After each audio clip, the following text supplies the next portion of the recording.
Je, umewahi kujiuliza nini kinaweza kutokea mwilini mwako ukiamua kula mayai mawili ya kuchemsha kila siku kwa siku 30 mfululizo?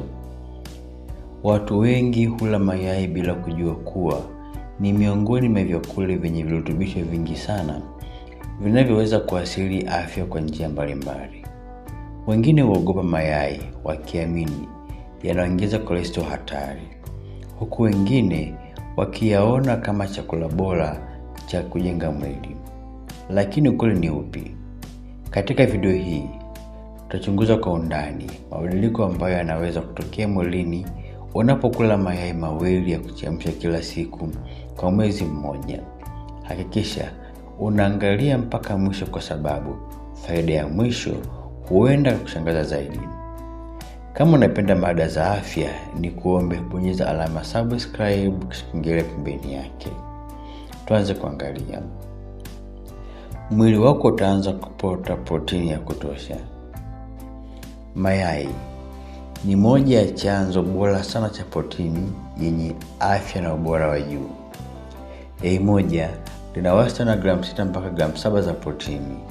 Hivyo, ukila mayai mawili kila siku, utapata zaidi ya gramu 12 za protini safi. Protini ni muhimu kwa kujenga misuli, kutengeneza tishu zilizoharibiwa, kuimarisha ngozi, kuimarisha nywele na kutengeneza homoni mbalimbali. Ndiyo sababu wanariadha wengi hupendelea mayai katika lishe zao. Jambo la pili, utajisikia kushiba kwa muda mrefu. Moja ya mambo yanayoweza kutokea baada ya wiki chache ni kupungua kwa njaa za mara kwa mara. Mayai yana protini nyingi zinazochelewesha tumbo kujaa haraka. Matokeo yake, utapunguza vitafunwa visivyo vya lazima. Utadhibiti ulaji wa sukari. Utadhibiti ulaji wa vyakula vya mafuta mengi. Kwa watu wanaotaka kupunguza uzito, hii inaweza kuwa na faida zaidi kwao. Jambo la tatu, ubongo wako utafaidika zaidi.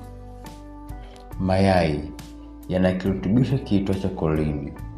Hiki ni kirutubisho muhimu kwa afya ya ubongo. Kolini husaidia kwenye kumbukumbu, umakini, ujifunzaji na mawasiliano kati ya seli za ubongo. Baadhi ya wataalamu wa lishe husema watu wengi hawapati kolini ya kutosha kila siku. Mayai ni miongoni mwa vyanzo bora zaidi vya kirutubisho hiki. Jambo la 4, macho yako yanaweza kulindwa.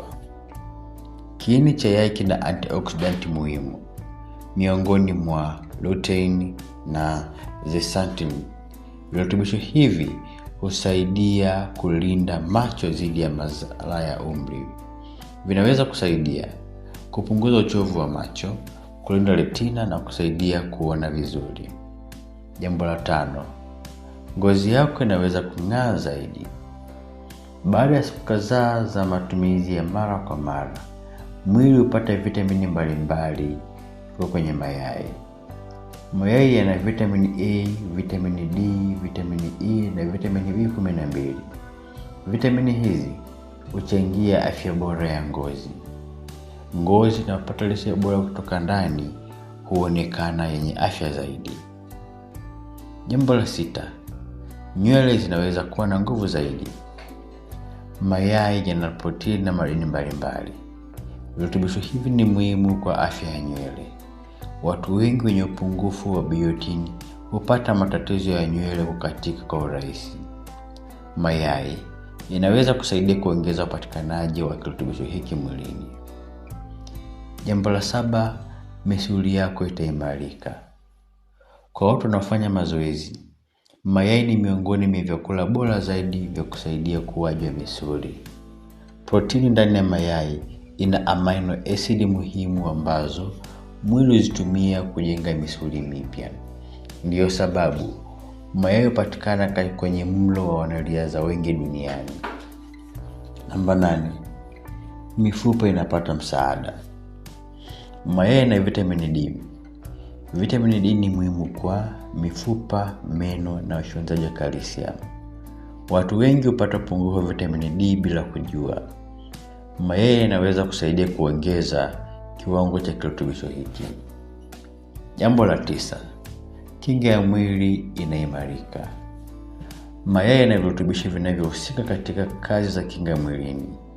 Mwili unaopata lishe bora hufanya kazi vizuri zaidi, huongeza uwezo wa kujilinda dhidi ya baadhi ya magonjwa. Nguvu huongezeka.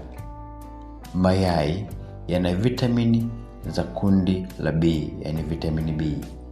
Vitamini hizi husaidia mwili kubadilisha chakula kuwa nishati. Baada ya muda unaweza kujisikia nguvu zaidi, uchovu mdogo na ufanisi mkubwa katika shughuli za kila siku. Jambo la 11, utakula vyakula visivyofaa kwa kiasi kidogo. Kwa sababu kushiba kwa muda mrefu, watu wengi hupunguza ulaji wa soda, biskuti, chipsi na vyakula vya sukari nyingi. Hii inaweza kuboresha afya kwa ujumla. Moyo wako unaimarika. Kwa miaka mingi, watu waliamini mayai ni mabaya kwa moyo.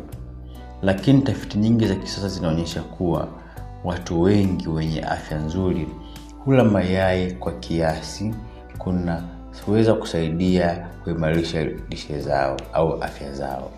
Hata hivyo, watu wenye matatizo maalum ya cholesterol au magonjwa ya moyo wanapaswa kushauriwa na daktari kabla ya kuanza kutumia. Uwezo wa kudhibiti uzito unaweza kuongezeka. Kwa sababu mayai hushibisha, unaweza kupunguza ulaji wa kalori nyingi bila kujitambua. Hii inaweza kusaidia katika safari ya kupunguza uzito. Afya ya ini husaidiwa. Kolini inayopatikana kwenye mayai ina jukumu katika afya ya ini. Kirutubisho hiki husaidia kufanya kazi zake muhimu kwa ufanisi.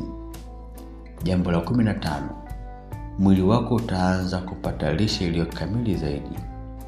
Mayai ni miongoni mwa vyakula vyenye virutubisho vingi kwa kiasi kidogo. Ndani ya mayai, mwili unapata protini, vitamini, madini na mafuta yenye manufaa. Hivyo, ni chakula chenye msongamano mkubwa wa virutubisho. Mambo ya kuzingatiwa. Ingawa mayai yana faida nyingi, usizidishe matumizi bila sababu. Lishe bora inahitaji matunda, mboga, nafaka zisizokobolewa, maji ya kutosha. Mayai pekee hayawezi kutoa kila kitu kinachohitajika mwilini. Pia, hakikisha mayai yamepikwa vizuri ili kupunguza hatari ya maambukizi yanayotokana na mayai mabichi. Baada ya siku 30 za kula mayai mawili ya kuchemsha kila siku, watu wengi wanaweza kuona mabadiliko kama kushiba kwa muda mrefu, kuongezeka kwa protini mwilini, kuimarika kwa misuli, kuongezeka kwa nguvu, kuboreka kwa afya ya ubongo, kusaidia afya ya macho na kuimarika kwa nywele na ngozi, kusaidia afya ya mifupa pia. Lakini kumbuka, matokeo yanaweza kutofautiana kati ya mtu mmoja na mtu mwingine kulingana na umri, afya na mtindo wa maisha.